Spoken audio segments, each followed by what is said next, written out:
નમસ્કાર મિત્રો. કોરોના પછીની ભારતની ઉચ્ચ શિક્ષણની સ્થિતિ કેવી હશે એના વિશે અનેક અટકળો ચાલે છે, અનેક ચર્ચાઓ ચાલે છે અને એક માર્ગ કાઢવાનો પ્રયત્ન થઈ રહ્યો છે કે ભારતમાં ઉચ્ચ શિક્ષણ ક્ષેત્રે કેવા પરિવર્તનો એ કોરોનાની મહામારી પછી આવશે. તો ઘણા બધા લોકો ટેકનોલોજીની વાત કરે છે, પણ ટેકનોલોજીની સાથે સાથે ઉચ્ચ શિક્ષણના કેટલાક અત્યંત મહત્વના પ્રશ્નો પણ છે કે જેની હું વાત કરવા જઈ રહ્યો છું. સૌ પ્રથમ આપણે એ નક્કી કરવાનું છે કે education by whom and education for whom. હવે આજની જનરેશન એ જનરેશન ઝેડ કહેવાય છે. આ જનરેશન ઝેડ એટલે એવી પેઢી કે જે ગ્લોબલ વર્લ્ડમાં જ ઉછરી છે, જે વૈશ્વિકરણના યુગમાં જ ઉછરી છે અને આજે આપણે આ પેઢીને શિક્ષણ આપવાનું છે. હવે આપણે ટ્રેડિશનલ એજ્યુકેશન મેથડ જોઈએ કે જ્યાં સાંદીપની ઋષિના આશ્રમમાં કૃષ્ણ અને સુદામા એ શિક્ષા લેતા હતા. સોક્રેટિસના ત્યાં પ્લેટો શિક્ષણ લેતા હતા, પ્લેટોના ત્યાં એરિસ્ટોટલ શિક્ષણ લેતા હતા અને એરિસ્ટોટલના ત્યાં સિકંદર શિક્ષણ લેતો હતો. એની જગ્યાએ હવે એજ્યુકેશન છે એ આખું ઓનલાઈન તરફ વળી રહ્યું છે. આ ઓનલાઈન એજ્યુકેશનમાં online lectures, recorded lectures, E content, webinars, Zoom, Webex, Facebook live, YouTube અને બીજી એપ્લિકેશન્સ દ્વારા અને ચેનલ્સ દ્વારા આ બધું ધીરે ધીરે વધારે ગતિ કરી રહ્યું છે. હવે કોરોનાના લીધે કેટલાક યક્ષ પ્રશ્નો છે. એક મહત્વનો પ્રશ્ન એ છે કે શું શિક્ષણ વ્યવસ્થા હવે પરિવર્તન માંગે છે? માંગે છે તો આ પરિવર્તન કેવું હશે? એક ભયસ્થાન એ પણ છે કે શું હવે ટેકનોલોજી મુખ્ય અને શિક્ષક એ ગૌણ બની જશે? આપણે જરા વિચારીએ તો પરિવર્તન એ સંસારનો નિયમ છે. ભારતીય દર્શનશાસ્ત્રને આપણે જોઈએ તો ભારતીય દર્શનશાસ્ત્રમાં પરિવર્તનનો મહિમા છે. હિરાડોટસ નામના ફિલોસોફરે પણ કહ્યું છે કે everything is in flux, everything is perpetually changing. બધું સતત બદલાયા કરે છે. અત્યારે ભારતના શિક્ષણમાં કોરોનાના લીધે હવે આવતું પરિવર્તન, આપણે ભારતનો ઇતિહાસ જોઈએ તો એ કંઈ નવું પરિવર્તન નથી.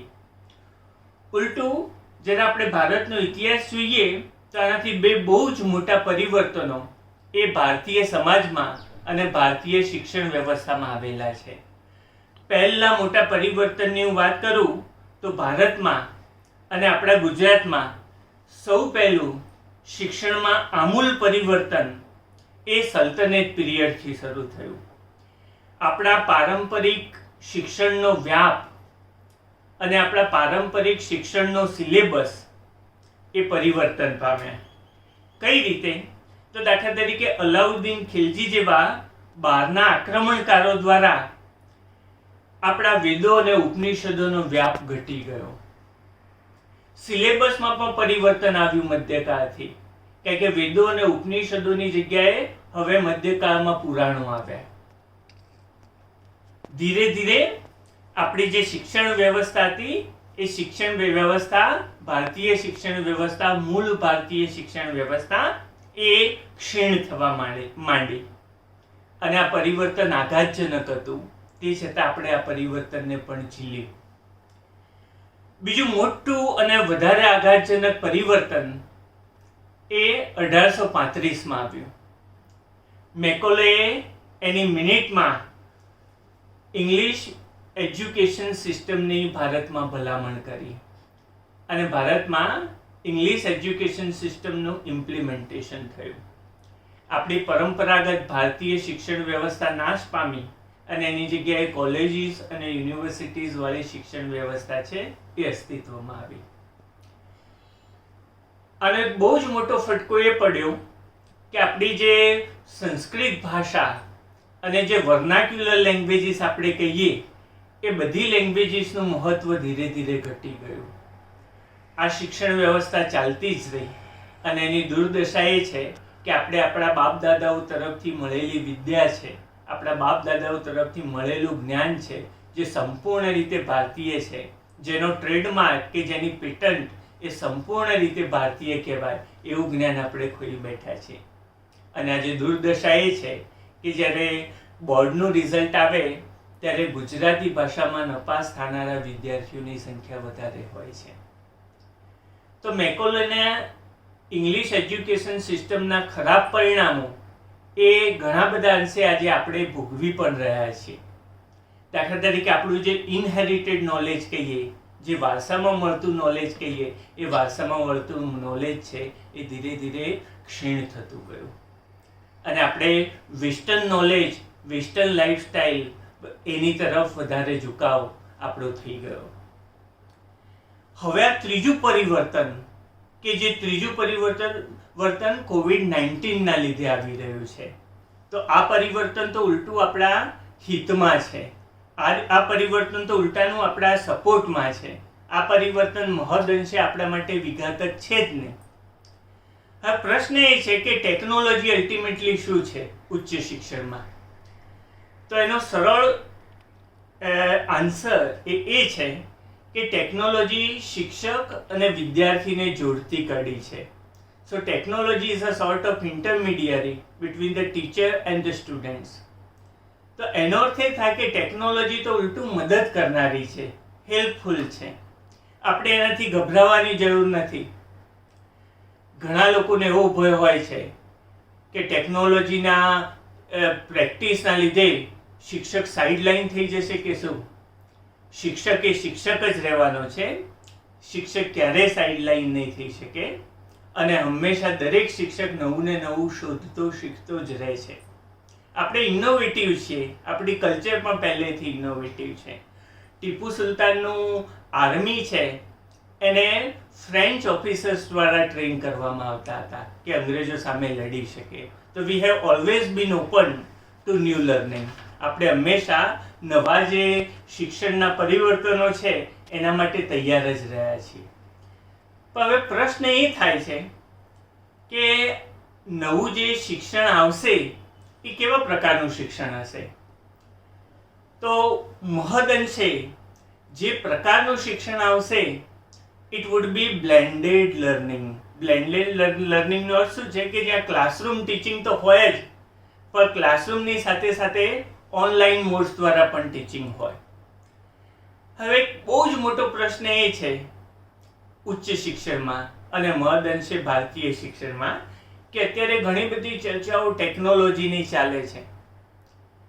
એટલે હાઉ એની ચર્ચા ચાલે છે કે હાઉ ટુ ટીચ, પણ એની ચર્ચા ભાગ્યે જ જોવા મળે છે કે વોટ ટુ ટીચ, શું શીખવાડવું, કોરોનામાંથી શું એક્સપિરિયન્સ લેવાને શું શીખવાડવું, એની ચર્ચા ભાગ્યે જ થતી હોય છે. તો મારે આ ચર્ચા કરવી છે અને કેટલાક મહત્વના પોઈન્ટ્સ છે એ પોઈન્ટ્સ આપ સૌની સાથે શેર કરવા છે. કેવું આપણું શિક્ષણ હોવું જોઈએ હવે કોરોના પછી? તો પહેલો મહત્વનો આઈડિયા એ છે કે આપણું શિક્ષણ છે એ હવે લાઈફ સ્કિલ્સ વાળું હોવું જોઈએ, કે જીવન જીવવાનું કૌશલ્ય એ વિદ્યાર્થી જાણે, એ સારી રીતે મોટિવેટ થાય અને સૌથી મહત્વની વસ્તુ કે જે એનામાં વિદ્યાર્થીમાં કલ્ટિવેટ થવી જોઈએ છે રેઝિલિયન્સ. કોઈ પણ ખરાબ પરિસ્થિતિમાંથી બહુ જ ઝડપથી બહાર નીકળવાની શક્તિ એ આપણે આપણા વિદ્યાર્થીઓમાં કલ્ટિવેટ કરવી જોઈએ, કરવાની જરૂર છે. અને આખા ભારતે આ રેઝિલિયન્સ એ સારી રીતે ડેવલપ થયેલું છે. ભારતનો ઇતિહાસ આપણે જોઈએ તો સિકંદરથી લઈને અલાઉદ્દીન ખિલજીથી લઈને નાદિર શાહથી લઈને પોર્ટુગીઝથી લઈને અંગ્રેજોએ ભારત ઉપર આક્રમણ કર્યું છે. આપણે કોરોનાને જરા એ રીતે પણ લઈ શકીએ કે કોરોના એ મોડર્ન જમાનાનો આક્રમણકાર છે. એનું સ્વરૂપ અલગ છે, એની સામે લડવાની આપણી સ્ટ્રેટેજી પણ અલગ છે. આપણે કલ્ટિવેટ પણ કરી છે, આપણી સરકારે પણ આપણને જાગૃત કરી છે અને આપણે એ રીતે લડીએ કે yes we can fight against corona and all such problems that might come in the future. ભવિષ્યમાં આ પ્રકારની જે મહામારી આવે કે આ પ્રકારની સમસ્યાઓ આવે તો એની સામે આપણે લડી શકીએ. શિક્ષણમાં અત્યારે આ ટ્રેનિંગની જરૂર છે. એટલે હું વોટ ઉપર ભાર મૂકું છું કે vote to teach, that is more important and that is very essential. બીજું એક બહુ જ ઇન્ટરેસ્ટિંગ વસ્તુ જે મને લાગે છે કે આપણે કલ્ટિવેટ કરવાની જરૂર છે એ છે પ્રોબ્લેમ સોલ્વિંગ મેથડ. કે જ્યારે કોઈ પણ પ્રોબ્લેમ હોય તો એ પ્રોબ્લેમને સોલ્વ કઈ રીતે કરી શકાય, એના માટે કઈ રીતે સજાગ રહી શકાય. દાખલા તરીકે હું આપ સૌને એક ઉદાહરણ આપું કે સાઉથ કોરિયામાં મર્સ વાયરસ એ માત્ર 3 મહિના માટે 2015ની સાલમાં આવ્યો. પણ ત્યાંની સિસ્ટમે નક્કી કર્યું કે આ વાયરસ ભલે હાલ આવીને જતો રહ્યો પણ ભવિષ્યમાં પણ આ અથવા આ પ્રકારનો વાયરસ આવે તો આપણે શું કરવું. એ લોકોએ પહેલેથી 2015થી એક પ્રોબ્લેમ સોલ્વિંગ મેથડ છે એ મેથડ ડેવલપ કરી અને પરિણામે જ્યારે કોવિડ વાયરસ એનું આક્રમણ 2019માં સાઉથ કોરિયામાં થયું ત્યારે ત્યાંની જે સિસ્ટમ હતી એ સિસ્ટમ એ એવી હતી કે એ લોકો ઇઝીલી કોરોના સામે લડી શક્યા. એની કમ્પેરિઝનમાં તમે જુઓ કે યુએસ ફેલ ગયું અને યુએસે કોરોના પાસેથી ઘણું બધું શીખ્યું. તો આ પ્રોબ્લેમ સોલ્વિંગ મેથડ છે it should be a part of our education for the newer generations. આની બહુ જ જરૂર છે કે આપણે it become an integral ingredient into our syllabi. આની એક બહુ જરૂર છે. ત્રીજું કે આપણે ક્રિએટિવિટીની વાત કરીએ છીએ કે વિદ્યાર્થીઓ ક્રિએટિવ બને, બરાબર છે, પણ ક્રિએટિવ કઈ રીતે બને એના માટે ચોક્કસ સ્ટ્રેટેજી છે. એ સ્ટ્રેટેજી ડિઝાઇન કરવાની જરૂર છે કે ભાઈ ચલો પેઇન્ટિંગમાં ક્રિએટિવિટી, લિટરેચરમાં ક્રિએટિવિટી, પોએટ્રી રાઇટિંગ, શોર્ટ સ્ટોરીમાં ક્રિએટિવિટી, મેકિંગ સમ પ્રોજેક્ટ એમાં ક્રિએટિવિટી. તો એક બહુ મોટી ક્રિએટિવિટી એની જરૂર છે. કેમ જરૂર છે? કારણ કે જે અપ્રોચ છે ટીચિંગનો, ટ્રેડિશનલ ટીચિંગનો જે અપ્રોચ છે એ અપ્રોચ એ લર્નર સેન્ટ્રિક ઓછો રહ્યો છે. તો હવે જે અપ્રોચ આપણે અપનાવવાની જરૂર છે એ એવો અપ્રોચ અપનાવવાની જરૂર છે કે જે લર્નર સેન્ટ્રિક હોય, નહીં કે ટીચર સેન્ટ્રિક. તો અમુક અંશે કે જ્યાં ટીચર આવીને એમની થિયરી રજૂ કરે એની કમ્પેરિઝનમાં હવે એ વાતની જરૂર છે, એવી સ્ટ્રેટેજીની જરૂર છે કે જ્યાં ટીચરની થિયરીની સાથે સાથે લર્નર સેન્ટ્રિક અપ્રોચ છે ડેવલપ થાય. કે after the theory that is taught by the teacher, there must be the activities that are based on the theory that the teacher has imparted. તો આની પણ જરૂર છે. ચોથું કન્ટિન્યુઅસ લર્નિંગ, સતત શિક્ષણ. તો આ એક સાયકોલોજીકલ પ્રોસેસ છે and that we need to instil and cultivate among our students. સામાન્ય રીતે કેવું હોય છે કે બાળકને એમ હોય કે સ્કૂલે જાય એટલે બાળકને એવું લાગે કે ભણવા જાય છે. હાયર એજ્યુકેશનમાં કેવું હોય કે કોલેજ આવે અને કોલેજ આવીને વિદ્યાર્થી ક્લાસરૂમમાં લેક્ચર એટેન્ડ કરવા આવે ત્યારે એને એવું હોય કે yes I am attending the lecture and I am learning. તો એકચ્યુઅલી લર્નિંગનો જે આખો કન્સેપ્ટ છે એ કન્સેપ્ટ આપણે ફોર્મલ લર્નિંગ ઉપરથી સાયકોલોજીકલ લર્નિંગ તરફ લઈ જવાની જરૂર છે કે જ્યાં દરેક ક્ષણે દરેક વિદ્યાર્થીને લાગે કે yes every moment is an exercise in learning. દરેક ક્ષણે હું કંઈક શીખી રહ્યો છું, દરેક ક્ષણે મારે કંઈક શીખવાનું છે. તો આ સ્ટુડન્ટના પર્સનાલિટી ડેવલપમેન્ટમાં બહુ જ મહત્ત્વનો ભાગ ભજવશે. અને COVID-19 પછી આપણે આ બધી સ્ટ્રેટેજી છે એ એજ્યુકેશનમાં ડેવલપ કરવાની જરૂર છે. Next, fifth, that is cultivating entrepreneur skills. દરેક વિદ્યાર્થીમાં કંઈક ને કંઈક એન્ટરપ્રિન્યોરશિપ હોય છે. તો એ એજ્યુકેશન દ્વારા બહાર લાવવાની જરૂર છે. કોઈ કુકિંગમાં એક્સ્ટ્રા ઓર્ડિનરી હોય છે, કોઈક મિકેનિકલ થિંગ્સમાં એક્સ્ટ્રા ઓર્ડિનરી હોય છે, કોઈક ક્રિએટિવિટીમાં એક્સ્ટ્રા ઓર્ડિનરી હોય છે, કોઈ સિંગિંગમાં એક્સ્ટ્રા ઓર્ડિનરી હોય છે.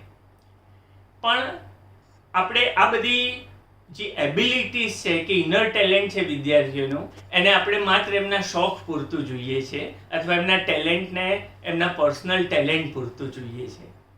હવે આપણા માટે બહુ જ જરૂરી છે હાયર એજ્યુકેશનમાં કે એમનું આ અવોકેશન છે વોકેશન બની રહે. એટલે કે એમનો આ જે શોખ છે એ શોખ એમને એન્ટરપ્રિન્યોરશિપ તરફ આગળ લઈ જાય. દાખલા તરીકે અમદાવાદની એક છોકરીનું ઉદાહરણ આપું કે જે કુકિંગમાં એક્સ્ટ્રા ઓર્ડિનરી છે, અને ત્યાં સુધી કે કુકિંગની નેશનલ લેવલની આપણી જેને આપણે કહીએ કે સ્પર્ધાઓ છે, એ સ્પર્ધાઓ એ છોકરી જીતી. તો એને વિચાર આવ્યો કે હું બીજે નોકરી કરું ક્યાંક, એના કરતાં મારી પાસે એક્સ્ટ્રા ઓર્ડિનરી કુકિંગની આર્ટ છે, તો શા માટે હું નાનકડી હોટેલ ફાસ્ટફૂડ સેન્ટર જેવું ન ખોલું. એણે ખોલ્યું ફાસ્ટફૂડ સેન્ટર, અને એનું ફાસ્ટફૂડ સેન્ટર બહુ એક્સ્ટ્રા ઓર્ડિનરીલી ચાલે છે. તો આમ સામાન્ય રીતે જલ્દી આપણે વિચારીએ પણ નહીં કે કુકિંગ જે આર્ટ છે, જે કલા છે, એ કુકિંગને આપણે એન્ટરપ્રિન્યોરશિપ સાથે જોડી શકીએ. તો આની એક જરૂર છે. અને સૌથી વધારે મહત્ત્વનું કે શિક્ષણ શા માટે, અને ખાસ કરીને COVID-19 પછીની જે સ્થિતિઓ સર્જાઈ રહી છે એને લક્ષ્યમાં રાખીને શિક્ષણ શા માટે એ બહુ જ મહત્ત્વનું છે. શિક્ષણ વિદ્યાર્થીઓને માટે છે, પણ કેમ આપણે શિક્ષણ હવે આપવું જોઈએ અને કઈ વસ્તુઓ ધ્યાનમાં રાખવી જોઈએ.